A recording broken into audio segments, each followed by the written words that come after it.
Hello, good morning to all the people. Again, good morning. Thank you sa inyong lahat sa walang sawang support sa aking YouTube channel. So before that, if you like to this kind of YouTube, what they call problem blog po, kindly like po and then share or if possible you can also subscribe and then para kung mayroon akong bagong gawa na vlog po, ay siyempre automatic po kayong bigyan ng notice ng YouTube para malaman ng kaagad ninyo na may bagong gawa si Kuya Jim. So tatalakayin natin bago ang lahat na controversial na balita, dito tayo sa confidential fund. Kasi sa confidential fund, napakaraming pera po. Pwede kayong magbilang kung gusto niyo magbilang. Kay case po kay ating BP Sara na confidential fund nilustay ng 11 days ang 125 million po. Ganyan po ang kay Sara. Yung kaso po nga what they call confidential fund na mayroon pong budget na 612 million po daw. So ganyan po kadami. Kailan hanapan ng resibo. So here comes naman tayo sa ating mahal na presidente magaling na walang iba si President Junior Marcos po. Baka hindi niya alam kung magkano yung confidential fund. Yearly po. Sa panahon po sa dating Presidente Duterte, ang confidential fund po ng Duterte administration is, nalamba ninyo, 2.3 billion po. Ganyan po kalaki ang pera.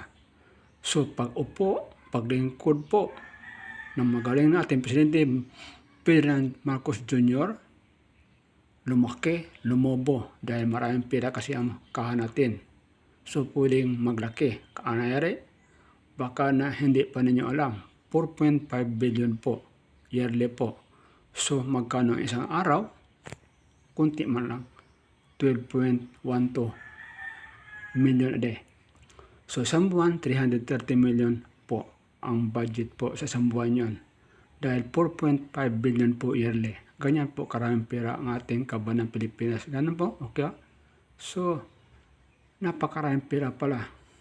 Dito tayo sa mga iba-ibang ahensya ng Pilipinas, ang lalaki ng pera ng confidential fund. Punong-puno ang bulsa nila dahil na sa lahat na ahensya, siyempre, depende na yan kung magkano ang budget sa confidential fund. So, dito tayo sa documentary balita kay Atty. Respicio po. True is in ay mga balita. So, makinig tayo dahil siyempre, kung wala tayong knowledge, magkakaroon tayong knowledge pag makinig tayo dito. Okay. Hindi po precedent setting ang mga impeachment trials. Bakit po? Dahil malaking elemento po dyan ay political. Kaya kapag ikaw po ay isang law student at isang abogado, pagtatawanan ka po sa iyong thesis defense, pagtatawanan ka po sa loob ng korte, kapag ang isa-cite mong jurisprudence ay isang impeachment case na hindi decided ng Supreme Court. Kaya dapat ang isa-cite lang natin na case ay yung mga decided ng Supreme Court. Kaya tama po yung citation ng defense kanina kasi Supreme Court case yun. Ngayon po, yung mga sinite ni Chel Jokno kanina, number one, as I said, political cases yung mga yun. So, hindi siya precedent setting. So, hindi siya persuasive or authoritative or binding sa ating mga senador. And pangalawa, mali po yung paggamit niya ng case ng exemption doon sa AMLAC case, na discuss ko na ito kanina, na sabi niya may exception po doon sa isang forfeiture case na isinampa ng AMLAC. Inilabas po nila yung bank accounts doon kahit hindi pasok sa exception yung case na iyon. Totoo, kasi inherent iyon sa primary mandate ng AMLAC na mag-forfeit ng ill-gotten wealth. Therefore, kung ipoprove mo yung case mo na na-forfeit yung ill-gotten wealth, siyempre kailangan mong ipakita yung transaction that demonstrate yung ill-gotten nature ng transaction. So kailangan mong isubpina yung bank account. Ganon din po sa foreign currency deposit. Meron din pong isang jurisprudence doon sa foreign currency deposit. Kahit secret lahat ng foreign currency deposit, pero yung foreign currency ay ginamit sa isang illicit na transaction na yun mismo yung subject matter. Yung bank account na yun inherent yun na kailangan mong isubpina para ma-prove yung crime. Ganon din dapat dito sa case ni VP Sara Duterte. Kung oobserbahan niyo po lahat ng mga kasong ito, dapat specific na meron ng illegal act. Meron na dapat sinasabi na dito dinala yung pera, ito po yung specific transaction, siya po ang nagbigay, dito po ibinigay, sa ganitong date po ibinigay. Therefore, kapag sinapit na natin yung bank account na yan at yung transaction na yan within that week, makikita natin na true enough, pumasok yung pera na iyon sa kanyang bank account. Ganun dapat ang teorya nila para ma-meet nila yung minimum requirement ng due process.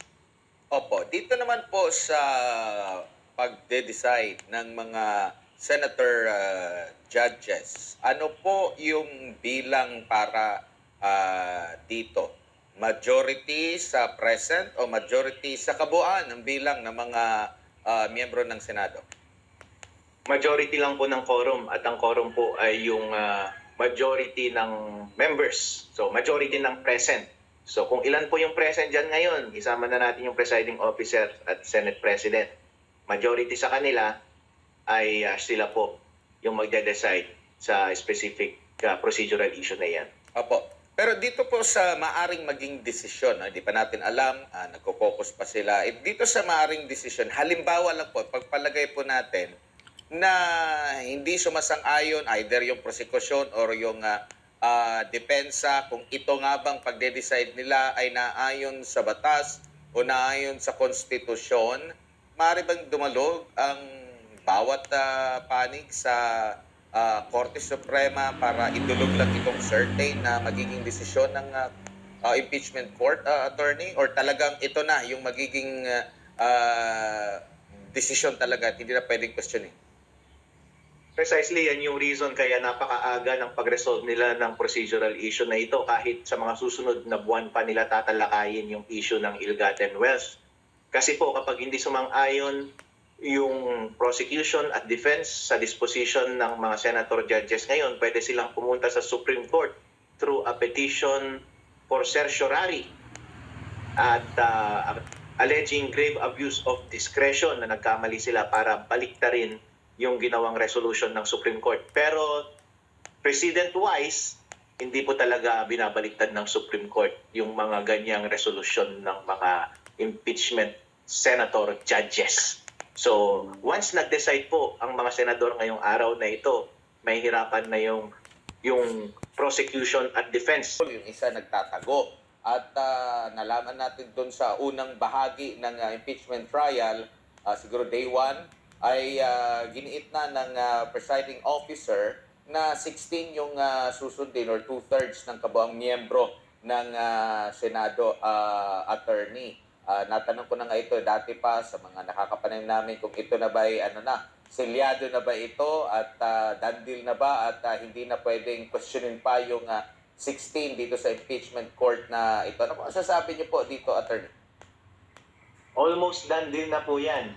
Kasi po, pwedeng questionin later on, pero magkakaroon yan ng operational consequence once magbobotohan na ng verdict yung mga members ng Senate Impeachment Court. So pagdating sa huli, sasabihin na yan ng presiding officer. Magbobotohan na po tayo at ang required to convict ay 16, mapapakamot na lahat yan. Unless may mag-appeal sa kanila, sasabihin nila, I appeal po yung position ng presiding officer, hindi po 16. That's a valid legal question. Baka pwedeng isang remedy na gawin nila iyon. Gusto ko pong i-divide the House pagdating sa issue na iyan. Pagbotohan po natin, kasi nasa impeachment rules po yun, sasabihin niya, anong basis mo? Kapag meron pong isang member ng impeachment court at hindi siya agree sa disposition ng presiding officer, pwede niya pong i-appeal yun at pagbobotohan na lang ng majority ng present senator judges. Pwedeng pwedeng paraan yun nang hindi nag-agree. So pwede nilang gawin yun. Pero kapag at in the end 16 pa rin yung requirement, ayun, yung mga magpe-petition, malamang kapag 16 requirement, hindi na-meet yung 16, tapos na-acquit si VP Sara Duterte sa lahat ng articles of impeachment, yung magque-question, pumunta na lang ulit sa Supreme Court. Same remedy, same possible outcome. The chances are the same chances. Malamang hindi na yun babaliktarin ng Supreme Court. Kung ayaw ninyo yung resulta ng impeachment trial, meron din kayong karapatan na mag-people power Opo. Balikan ko lang po yung mga kaganapan nitong mga nakalipas na araw, attorney, no? Kasi isa din sa mga kini-question dahil isang taon na po nakalipas nang isinumite itong reklamo mula NBI sa DOJ at hindi pa nagdedesisyon kung ito ba ay uusad. Meron po ba kayong sa pantaha kung ano yung maaring galaw nito at ito ba magiging patunay no itong DOJ hindi nga umusad agad-agad ito pang impeachment court. Hello guys, that is all for today and thank you everyone. God bless. Ingat po, take care. Bye-bye.